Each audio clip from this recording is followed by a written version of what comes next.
we are going to continue to read our story, but before we do, we are going to review those questions that we had asked. So the first one was, what did Serafina witness? Well, she witnessed her, a little girl. We don't know if it's her friend. She wants to be friends, but she witnessed a little girl disappear in a swirling black cape. 1 minute she was there, and then it said the next minute that she was gone. Then the second question is, what do you think about the Black Hood man? I definitely think that he is going to be more like a villain in our story. He is probably the person he's going to be coming into our story more often, I'm sure. And it seems like he is taking some children with this cloak, because it says that, like it said, she was there 1 minute and then she was gone the next. He's a tall man, it says, and he has some blood-stained hands. It doesn't say why his hands are stained with blood, but it does say they have some blood-stained hands. But it also says that he keeps on telling the children that he's not going to hurt them. So that could come into play. Maybe he's not a villain, but maybe he's trying to help them in some way. That might be reaching, but we'll have to figure out and see what's going on. So we're going to go ahead and start chapter 2. Twy is going to be here, and he's going to read with us today. Chapter 2. Hearing those eerie words jolted Serafina into action. She had just seen what those 2 words led to. Not this time. Rat. With a burst of new energy, she turned and ran.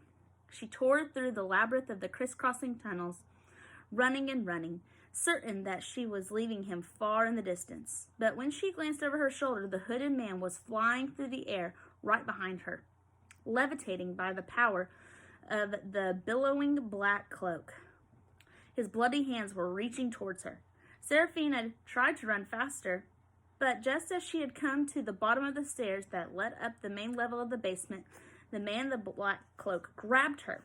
One hand clamped her shoulder, and the other locked onto her neck. She turned and hissed like a snared animal. She whirled and clawed in a wild circle and broke herself free. She bounded up the stairs 3 at a time, but he followed right behind her. He reached out and yanked her head back by her hair. She screamed in pain.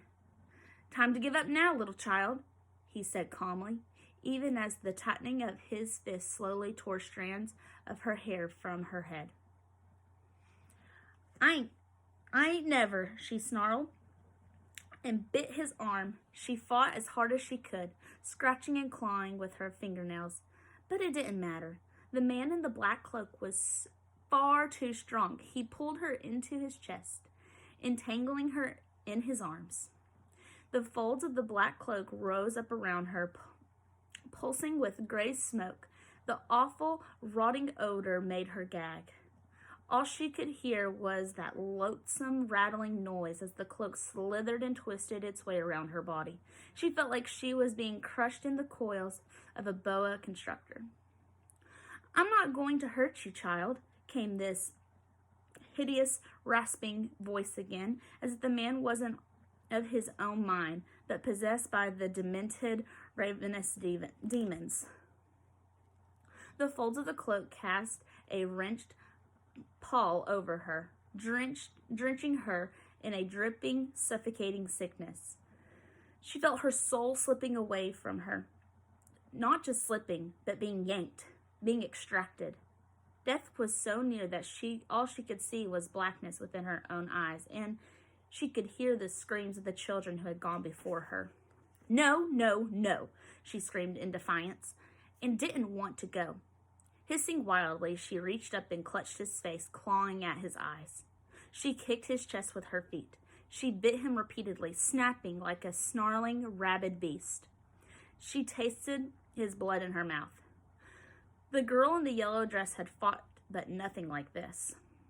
Finally, Serafina twisted out of his grip and spun to the ground. She landed on her feet and leapt away. She wanted to get back to her paw, but she couldn't make it that far. She fled down the corridor and dashed into the main kitchen, where a dozen places, where there were a dozen places to hide. Could she slip behind the black cast iron ovens or crawl up among the copper pots hanging from the ceiling rack? No, she knew she had to find a better place. She was back in her territory now, and she knew it well. She knew the darkness, and she knew the light. She knew the left and the right. She had killed rats in every corner of this place, and there was no way that she was going to let herself become one of those rats. She was the CRC. No trap or weapon or evil man was going to catch her. Like a wild creature, she ran and jumped and clawed. When she reached the linen storage room, with all of its wooden shelves and stacks of folded white sheets and blankets, she scampered into the crumbling break in the wall.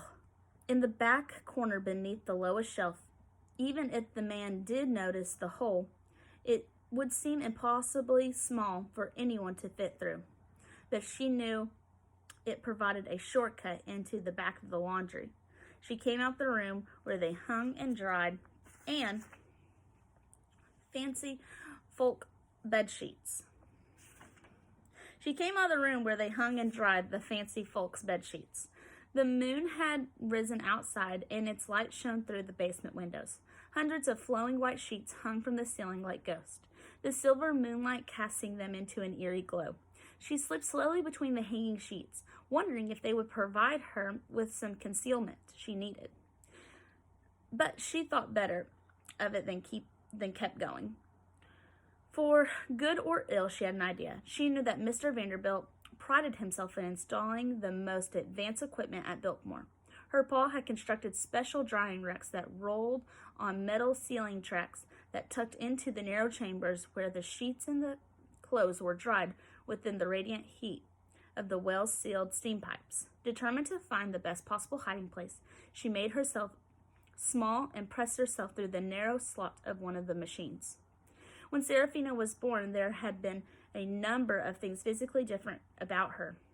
She had 4 toes on each foot rather than 5, and although it was not noticeable just by looking at her, her collarbones were malformed, such as they didn't connect properly to her other bones. This allowed her to fit into some pretty tight spots.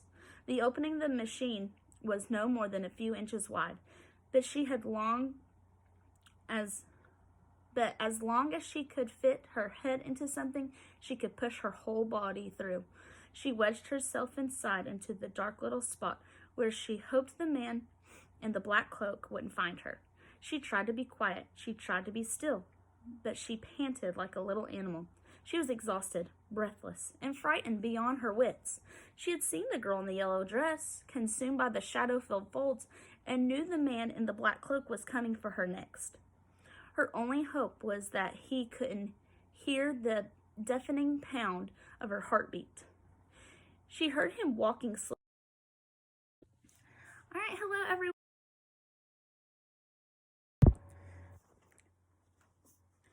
She didn't hear him walking slowly down the hallway outside the kitchen. He had lost her in the darkness, but he moved methodically from room to room, looking for her.